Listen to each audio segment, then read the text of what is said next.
Welcome to the Underground, the Steel City Underground, a Pittsburgh Steelers podcast made by fans like you, for fans like you. Now, here's your host, Joe Kuzma. Hello, everyone, and welcome to another edition of the Steel City Underground podcast. I'm your host, Joe Kuzma, and joined by first-time guest, I guess you could call him / co-host, another member of the Steel City Underground team, Josh Fitzer. Josh, how are you doing today? I'm excellent. How are you, Joe? You know what? I can't complain. Finally got my child to bed, and some people are probably wondering where I disappeared with talking about the Giants game. I mean, sometimes I like to listen to Mike Tomlin's press conference, Big Ben's show that's on the Fan in the morning, and then maybe speak about the game and just kind of delay it for a day. And I might repeat some things you hear other places, but I always like to be the Monday morning quarterback, and I'm like kicking the can here to Wednesday. It's been rough. The holiday schedule has been crazy, and let me tell you, these afternoon games, getting to the tailgate lot early and getting home later, it's just been putting a whooping on me. So, but I'm glad. It makes the drive a lot easier when you come home a winner. And the Steelers, right. The Steelers did that 24-15, taking care of business against the New York Giants team that had won 6 in a row. So now all of the fans who jumped off of the Steelers bandwagon are desperately trying to hold on from the back and pull themselves back in now after losing 4 games in a row. Of course, with a Big Ben injury and some other complications there, and also playing some good quality pro football teams. Dallas Cowboys clinching the playoffs already. I mean, best team in football. Now the Steelers 3 in a row, and a lot of people were skeptical because they felt, well, maybe this is the real test. The New York Giants, Eli Manning, a lot of parallels with Big Ben, 2-time Super Bowl winning champion himself. They were the second best team in the NFC. They had a lot of wide receiver weapons, such as Odell Beckham Jr., who we're going to talk about being a crybaby here in a second. Victor Cruz, who didn't do anything the entire day, which I was surprised. The rookie Sterling Shepard, and some other things going on there. But the Steelers looked pretty good, and just me and you talking on the side here, as we always do here with the team at SCU. We're very impressed with the defense in this game and very hyped out about all of these youngsters. I was talking about them in the last episode, and me and you, Josh, we were talking about them a lot too. What do you think, man? Sean Davis, Artie Burns, we didn't get to see a lot of Javon Hargrave. What do you think about these young guys?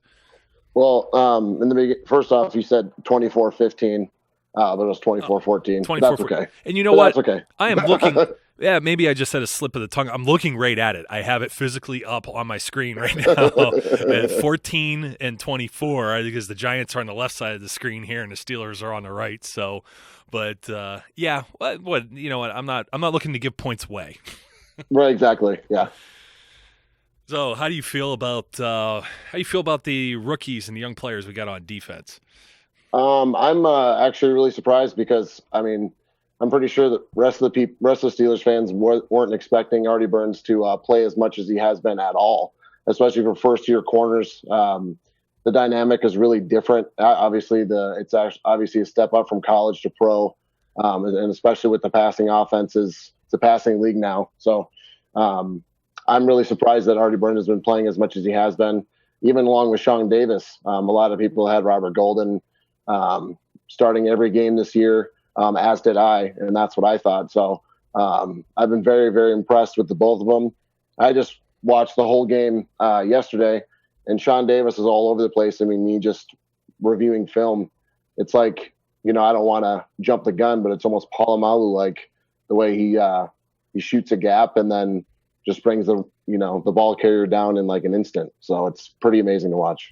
Yeah, you know what? It's so tough to say. You don't want to jump the gun. It's such a small sample size, but at the same time, I like something that Charlie Batch said. He said these guys were rookies, and now they're having experience, and it's starting to show. You're starting to see some confidence, and I think being able, even though Cleveland is the worst team in football, and you had to beat up Indianapolis Colts team, I think that's the type of confidence that this team needed. But like I said, like I was talking with you on the side too, Sean Davis had these flashes in the Dallas Cowboys game.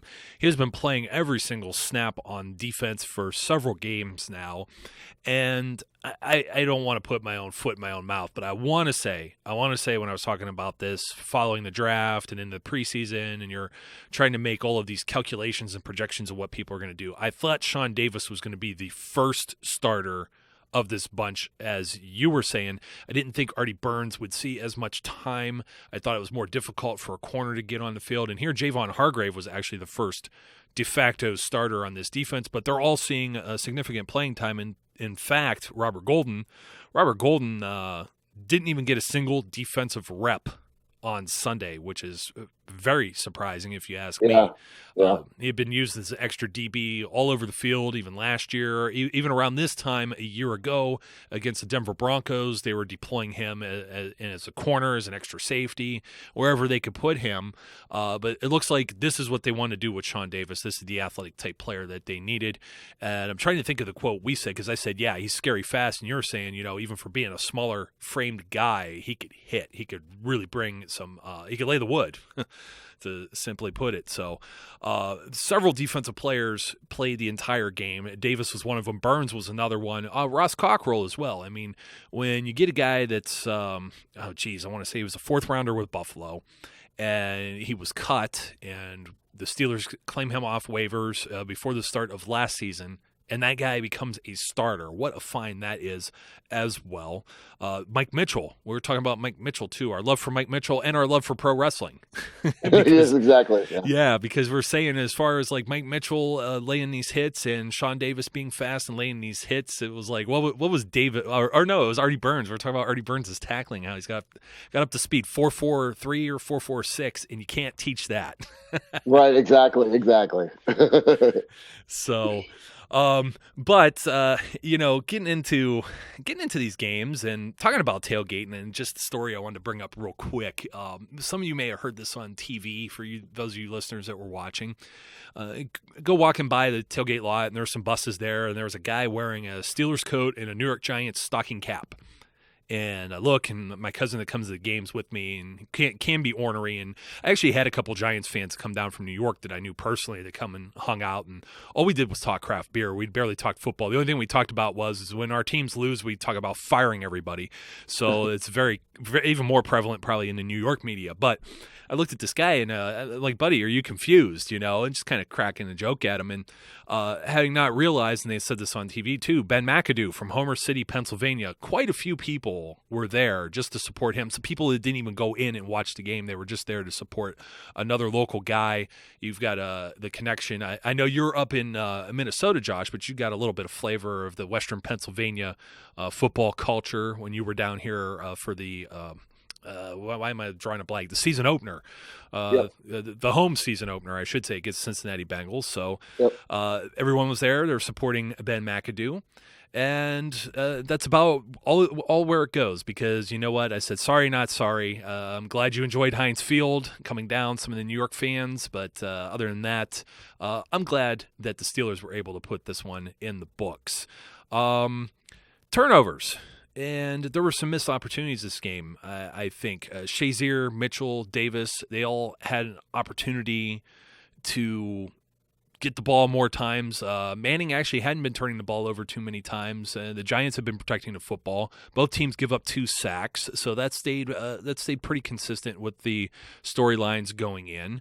But the offense kind of squandered some opportunities there.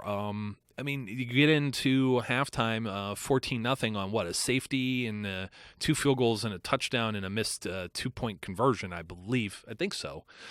Something to that effect, and that added up to 14 points, not exactly in the way that you would have thought. But this game was close, maybe a lot closer than many had anticipated. It was Ben's first pick. I don't think he'd thrown a pick in 3 games. I think that this one occurred in the fourth quarter, so he almost went like 4 games without throwing an interception. And if it wasn't for a Le'Veon Bell fumble and some garbage time prevent defense, I don't think the Giants even get to 14 in this game. How do you feel about it, Josh? I mean, I feel pretty good. I think some people tend to discount that the Steelers gave the Giants a gift right within the red zone with that unfortunate Lev Bell fumble. Yeah, I would agree. I mean, I agree 100% with you because the defense played so well. It was almost like lights out. And so that's why I was like, when I was scrolling through Twitter on Sunday when I was away from my house, I was like, catching up with the game and trying to keep track and everything like that. And everybody made it seem like the defense was playing lights out, and they were, just from me watching film and rewatching the game. And so that's why I was like, I really hope nobody's complaining, because, you have those people here and there that, still want to complain despite, the defense basically playing lights out and having to deal with Odell Beckham, and Sterling Shepard is, a promising young rookie, and Victor Cruz didn't really do a whole lot in this. Well, he didn't really do anything, but and then with Victor Cruz as well, and Eli Manning is no slouch either, so I thought the defense played as well as they did, and they shut it down, and I thought they played really aggressive too. I mean, you just watch the body language of how they're standing on the field. Like, that's what I thought with the Miami game, but the opposite. The Miami game, they were seemed like they were confused and didn't know really where to go, or their body language just spoke volumes. And then I think it was the exact opposite, obviously, in this game against the Giants. Yeah, the only thing that really disappointed me about giving up 14 points is I would have been very happy to have given up only 7, maybe 10. Of course, the Giants went for it. They were being aggressive. I mean, they were going for it on fourth downs. They were going for all the marbles, and the Steelers were able to hold more than once. You had a Lawrence Timmons interception where multiple people quoted how fast he had ran to the 50 and then ran out of gas and saying he wishes he was a little younger. But after holding the Browns to 9 points, holding the Colts to 7, the Giants get 14. They get 14 points. Basically, the one is gifted to them, and then the other one is just a cause of a hurry up offense and just playing prevent and not doing anything, not putting any pressure other than 15-yard Stephon Tuitt penalty when he gets shoved in the back, and there's a little bit of retaliation there, and it looked like a guy you did not want to mess with. I'm not sure which player it was from the Giants. It was one of the linemen, but he just put him right on his rear end. It looked like a strong young man in Stephon Tuitt that's, don't get in my way. But Odell Beckham was complaining about penalties. The Giants were penalized, I believe, twice in their first series, or at least twice in the first quarter. And then there's the total of 4 penalties the entire game, whereas the Steelers were penalized 12 times, and some of those penalties were questionable at best. Specifically, the hot topic, Sean Davis gets an interception in this game, and then it gets called back, and the Steelers end up, instead of having the ball around the 48-yard line, they end up with this ridiculous Artie Burns block in the back, which was a very clean hit. It was a shoulder practically into the opponent's numbers, right into his chest, and the flag comes flying out. It almost felt like at times that the officiating crew was trying to keep this game close, trying to keep the Giants in it. It is my homerish comment. It is my bias. But a lot of people in hindsight are saying, well, he should have just batted it down because it was 4th down. And then they would have gotten the ball 20-something, 30-yard line, a little foggy on where it was initially, but the return would have been positive had not been for the penalty. And a lot of people are saying, should he have picked the ball or shouldn't he have picked the ball? Mike Tomlin says in his press conference today, what do you say to Sean Davis about not knocking that ball down? And he says, to him, I say, congratulations on your first career interception. And that's about how I feel about it. Are you going to be a football player and not catch the football there? I mean, do you agree with me there, Josh? I agree 150% because I probably would have yelled at the TV if Addy just batted it down. I mean, he's a wide-eyed rookie at this point. I mean, Palomalu would have picked that off. And so, and going back, it's just he's a wide-eyed rookie, and so he wants to pick that off. He wants to make a play, and if it wasn't for that ticky-tack call, nobody would be complaining, saying like, oh, just batting it down. Etc. So, I mean, I'm all for it. I loved watching it. I love seeing the replay of it. I've watched it a handful of times, and I'm happy for him. And, again, if it wasn't for that ticky-tack call, I think, people would be singing a different tune. Yeah, he did. I mean, that's basically what kind of reminded you of something like Troy. And every time Troy had his hands on the ball, you kind of had you had this gut feeling he was going to find his way into the end zone. And where I sit usually in the stadium, I just recall several years ago, one of his last returns was when he went nearly head over heels. I thought he was going to break his neck trying to get to the pylon and did. I can't remember what game that was. It might have been against the Miami Dolphins or somebody like that. But rookies, the rookies, of course, Davis and Burns, they both led the team with 7 tackles each. Another rookie that kind of made waves in this game, believe it or not. A lot of parallels, like I was saying, with the Giants and the Steelers. They have a rookie corner as well, Eli Apple. And Eli Apple got away with a nice little hold on Ladarius Green's jersey on a 3rd down. And there were a couple things like that that really made me feel like, well, if they're going to let it go, they're going to let it go. And this is just going back to the Odell Beckham thing about complaining about some flags. Some of those flags, they could be prevented. Antonio Brown, of course, didn't hustle off the field. They had too many men on the field because he was being lackadaisical. You could prevent those type of things. At the same time, Antonio Brown swarmed by referees following his touchdown. There's at least 2 of them there. I shot the photo and tweeted it out almost instantly. It was like they were burning a hole through him to make sure he didn't do anything, quote, out of character or that would, I got to go back on this for a second. You saw the article, I saw the article, I was complaining about this. I talk about listening to Ben Roethlisberger's show. Last week, he was asked specifically by Ron Cook or Andrew Filipponi on The Fan down in Pittsburgh on Ben's radio show he has every Tuesday morning. And he was asked about these celebrations. And to the effect of, he had said, we'd spoke to him about it before, and we know, this hurts the team, and we can't do stuff like this, blah, blah, blah, blah, blah. Well, somebody had translated that into the Steelers are fed up with the Antonio Brown celebrations, and then they're further trying to justify it by what he did or did not do on Sunday. Ben also said, hey, you get caught up in the moment, and you get excited, you're scoring a touchdown, you're playing in the NFL, blah, blah, blah, blah, blah, blah, blah, and that's all the more I see out of it. I don't see it as much of a big deal. Did it hurt the team? It did. It did in that specific instance on Thanksgiving night. But other than that, I don't have much of a problem with it as so much as it's inconsistent amongst the officiating crews in the NFL as to what is allowable and what's not allowable in the no fun league anymore.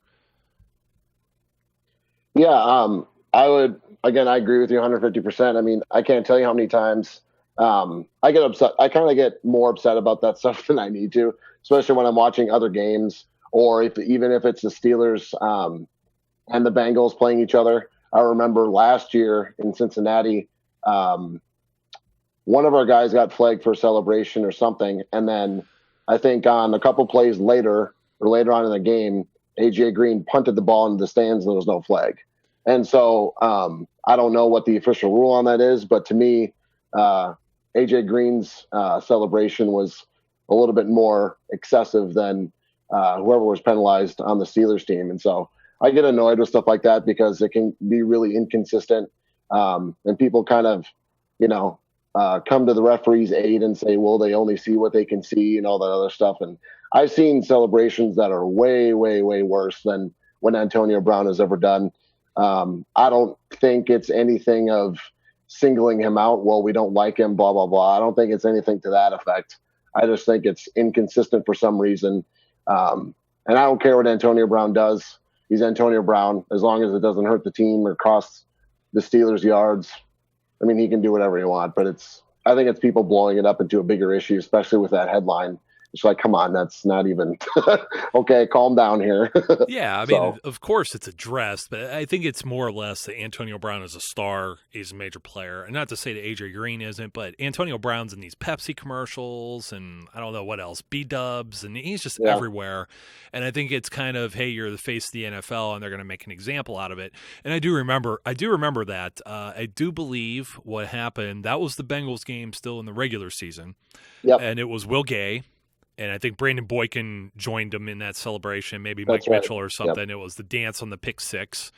And then, exactly, and within that same game, A.J. Green just punts it in the stands. But to take it to a whole other level, you go back and you have officiating crews that have worked these teams before they get the playoff game. And these are supposed to be postseason guys, the best of the best when it comes to your Zebras. And Vontaze Burfict gets a ball and runs it up the tunnel like Forrest Gump style, and they do absolutely nothing about it. And it just, you can't tell me that, okay, A.J. Green's a star. A.J. Green may be quiet, maybe not in the public eye as big as Antonio Brown, but Vontaze Burfict, definitely in the public eye, has made himself a target, has definitely put the spotlight on himself with the things he has done, whether you agree with them or not. He has the spotlight on him, runs up the tunnel and nothing happens. And that's the stuff that does make me scream at the television, scream at the referees while in the game. I'm always defending the referees. Am I not, Josh? But yeah. In this game, it was just, it just seemed a little, some of these calls were a little ridiculous. And then some of these things were just little mental errors. Like I said, AB doesn't sprint off the field. You had a false start call on Le'Veon Bell. He moves like his arm or dips his shoulder, just standing in the formation next to Ben out of the shotgun, and draws a false start penalty. And there's just a couple crazy things like that you're just like, oh, come on. It's it just drives you absolutely wild, especially when you watch some of these plays over. Like the third down play was Ladarius Green. Now, don't get me wrong, Eli Apple as a rookie too. I'm an Ohio State fan. Kind of pull for him a little bit when I see some of these guys that used to play there. He had 2 passes deflected. He had a pick. He had the fumble recovery. He had 4 tackles on his own.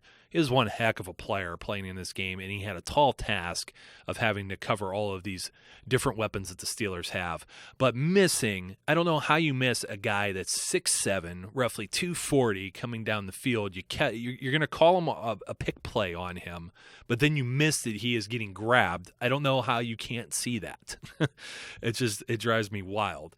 And speaking of tight ends, by the way, Jesse James, he drops a ball on third down. The Steelers decide to go for it on 4th and 3 and go right back to him. And that's got to be just major confidence building. I think Ben said something else to that effect. I think we're getting really excited here because we see what Green's becoming. He still hasn't even played half of the offensive snaps in any given game to this point. Jesse James has been the starter in his place. He's a 5th-round pick and a first-year starter. Has also been probably playing way above any level that anyone thought he was capable of. Steelers now have 2 weapons here, maybe some more if DHB can come back from injury. Sammy Coates get those fingers fixed and everything else. What do you think, man? I think the offense. I think they left some points on the field in this game, but I think that the 30 points per game thing definitely feasible going ahead with Buffalo, Cincinnati, Baltimore, and Cleveland left on the schedule. Yeah, I definitely agree. I'm probably a bigger fan of DHB than most people, but I mean, we all know what he was seen as, when the Raiders drafted him with their first pick a number of years ago.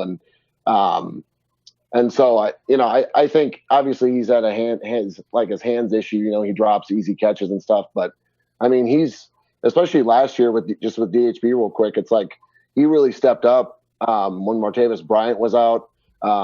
He caught a nice touchdown against the Niners last year. And he's just an all around really good team guy. But yeah, with him back and with Jesse James has really stepped up too. He really stepped up last year and then really stepped up at the beginning of this year when Green was still out. And then, with Green and Jesse James in the red zone, and you could give a run look with Bell in the backfield and then just with one receiver, Antonio Brown on the field in the red zone. You have, 4 different combinations of what the Steelers could do with that if they go that route. So, and then who knows when DeAndre Williams is going to come back. That's another thing too. And he's a real grinder and a real good team guy. So. Yeah, agreed. I probably like Darius Hayward-Bay, and a lot of people do too. He is it's almost like you were reading my mind or you read something I wrote. I visited my good friends at the Steeler Extreme forums, and I hadn't been on there for probably a month because I've just been so busy with the holidays and everything else that keeps me busy, of course, with Steel City Underground. And I went on and I was talking about how the top – I reposted the one article about how the top receivers or the second best receiver on the Steelers isn't technically a receiver. It's Le'Veon Bell, and then it's Ladarius Green and Jesse James, who are really picking up all the slack, particularly even more so Green, who's like leading the NFL and average yards per catch over like the last 3-4 games or whatnot. We had some crazy statistic. I'll pull that up in a second. I quote it verbatim. But yeah, in Green, man, he made it look effortless on the touchdown score. It's awesome because the guy that sits behind me during this game, we're talking fantasy football, and he says, man, I was going to pick up Ladarius Green today, man. And this is only after like he's had like 3 catches in this game. And I said, yeah, I picked him up because you know what? Gronk's out now. I got screwed with the whole Gronk deal in fantasy football. I get screwed all the time in fantasy football, you know. That's how it always works. Usually the running backs. And so I end up with Green, but I also was playing him on the daily fantasy stuff too on DraftKings, and actually won me some money. And I turned around and I told him, I said, you're going to be really upset because he hasn't scored yet today, and he will. And he made it look effortless, and it looks like even more of a slam dunk when you watch the replays over and over, which I must have rewound that about 20 times. It was just this short little quick move, and he just froze. I think he was covered by a linebacker or a safety. He just froze him in place, and Ben just pitches him the ball, and it was great. It was great seeing him move around there on the field. He almost they were almost in sync in the same way, which is very promising because they hadn't had that much time together. But he just knew how to get open on that one broken play. Ben extends the play and finds Green down the field, and he was a great weapon. He had a career day. He had the team-high targets. And what else can you ask for? This is what we were looking for when he was signed as a free agent, and guess what? We've only seen him at most in half of a game. Imagine what he's getting up to full speed here with not only the playbook, with playing in the offense, but also football shape, heading into this stretch in December and maybe a postseason run. So with that said, Mike Tomlin, of course, one win away from joining George Allen, who did it 12 times with the Redskins, Vince Lombardi, and John Madden, who did it 10 seasons as well. And that would be 10-plus winning seasons and no losing seasons as an NFL coach. So George Allen, Vince Lombardi, and John Madden, we hear all the time, fire Mike Tomlin. I was talking about with the Giants fans too, you know, fire Coughlin, fire, which they did, fire McAdoo, whatever be the case. But it's just crazy to think that Tomlin will have yet another winning season under his belt, and at least a winning season, because the worst they could finish, obviously, is 8-8 as long as he wins one more game. And he will also have 100 wins as a head coach as well, which puts him in the elite category of Bill Cowher and Chuck Noll in Steelers lore. You have anything else to add? I think we've beat the dead horse on the whole fire Tomlin thing, but anything else you want to add about that? Because we're not hearing it as much now. If they were to lose, then we probably hear it a whole lot. Where's the Tomlin haters at? I mean, you know, I think all of us at Steel City Underground are very avid defenders of Tomlin. I don't think, you know, I mean, we kind of gripe a little bit. I know a lot of people kind of complain about his time management sometimes. But yeah, I mean, there's definitely times I'm just like, oh my gosh, Tomlin, what are you doing? But I mean, that's kind of all there is. And usually when I tweet out #fire Tomlin, it's a complete joke, and I'm, you know, being sarcastic. Me and Eric do it quite often, but yeah, you know, it just gets, after a while, it gets really annoying. And, you know, it's kind of like, you know, not to question these people's dedication to the Steelers, but, you know, it's like, obviously a lot of Steelers fans have been Steelers fans for 10, 15, 20 years, even longer, you know, even then, you know, paid attention during Chuck Noll days and were alive then. So I just don't understand how you can not see the comparison in both Tomlin and Cowher and compare the records, and their records are, you know, like neck and neck, you know, as far as that stuff goes. And a lot of people forget, I mean, it took Cowher forever to win a Super Bowl, and how many postseason losses he had.